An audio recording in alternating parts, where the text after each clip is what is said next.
আসসালামু আলাইকুম সুপ্রিয় দর্শক, পল্লী বার্তা চ্যানেলের পক্ষ থেকে স্বাগতম।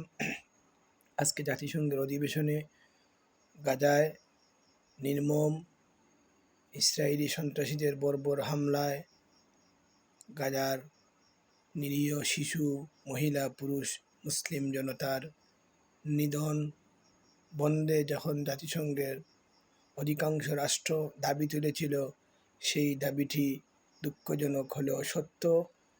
আমেরিকা আটকে দিল, অর্থাৎ আমেরিকার ভেটো দেওয়ার কারণে সেটা আবারও থমকে গেল। আমেরিকা চায় না যে গাজায় যুদ্ধ বন্ধ হোক, গাজায় এই নির্মম হত্যাকাণ্ড বন্ধ হোক, সেটা আমেরিকা চায় না। আমাদের বিশ্ব মুসলিমের জাগা উচিত, বিশ্ব মুসলিমের বিবেচনায় নেওয়া উচিত। এখনও কি বিশ্ব মুসলিমের এক হওয়ার সময় আসেনি? আল্লাহ পাক বিশ্ব মুসলিমকে এক হওয়ার তৌফিক দেন। আমরা জাতিসংঘের এই প্রস্তাবকে যারা ভেটো দিয়েছে, আমরা তার তীব্র নিন্দা জানাচ্ছি।